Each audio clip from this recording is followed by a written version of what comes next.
Une quinzaine de dirigeants européens ont réitéré leur soutien à Volodymyr Zelensky à Londres dimanche, 2 jours après sa vive altercation avec Donald Trump à la Maison-Blanche. Le ton monte entre Israël et le Hamas. En désaccord avec le mouvement palestinien sur la suite de l'application de la trêve à Gaza, l'État hébreu a suspendu l'aide humanitaire dans l'enclave. Une quinzaine de dirigeants occidentaux se sont rassemblés dimanche à Londres pour réitérer leur soutien à l'Ukraine face à l'invasion russe. Le Premier ministre britannique Keir Starmer, qui a organisé le sommet, affirme que l'Europe se trouve à un moment critique pour sa sécurité. La réunion s'est tenue 2 jours après la vive altercation entre Donald Trump et Volodymyr Zelensky dans le bureau ovale de la Maison-Blanche. We will keep the military aid flowing and keep increasing the economic pressure on Russia to strengthen Ukraine now.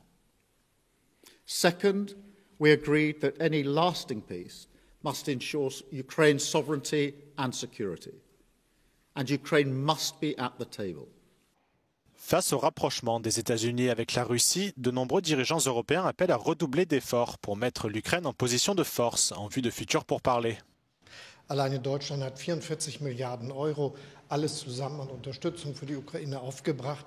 Und deshalb bleibt die internationale und auch die transatlantische Unterstützung der Ukraine wichtig für die Sicherheit des Landes und Europas.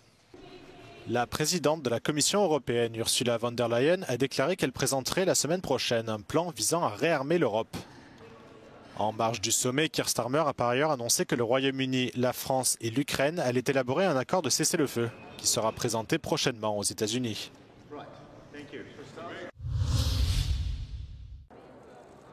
La première ministre italienne Giorgia Meloni a rencontré son homologue britannique Keir Starmer dimanche matin, avant l'ouverture d'un sommet sur l'Ukraine et la défense européenne à Londres. Giorgia Meloni a fait exception en Europe en n'exprimant pas son soutien à Volodymyr Zelensky après son altercation avec Donald Trump à la Maison-Blanche, appelant plutôt à l'unité de l'Occident. I think it is very, very important that we avoid the risk that the West divides. And I think on this, UK and Italy can play an important role in bridge building, let's say. Yeah. So you know that I've been also proposing a meeting between US and European leaders for if we divide ourselves, that will make us all weaker. Yeah. Ces déclarations de la dirigeante italienne interviennent alors que le Royaume-Uni et la France ont annoncé dimanche travailler sur un plan de cessez-le-feu entre l'Ukraine et la Russie.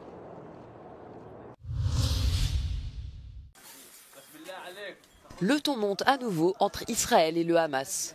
Au lendemain de la fin de la première phase du cessez-le-feu en vigueur dans la bande de Gaza, Israël a annoncé ce dimanche la suspension de toute aide humanitaire dans l'enclave.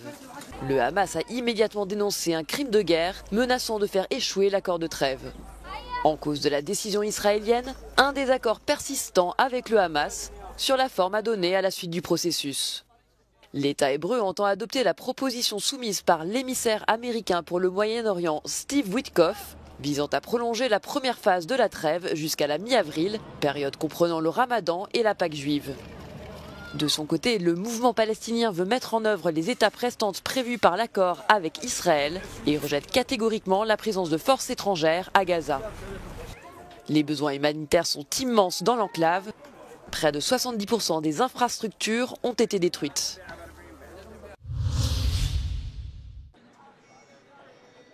Après 5 mois de négociations tumultueuses, les membres du Parti libéral autrichien NEOS ont voté à une écrasante majorité pour entrer dans une coalition avec le SPE et le VP.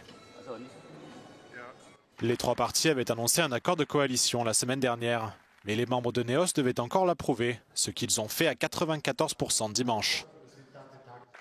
Le nouveau gouvernement doit prêter serment ce lundi, mettant fin à une attente de 5 mois depuis que le FPE d'extrême droite est arrivé en tête des élections législatives en septembre dernier.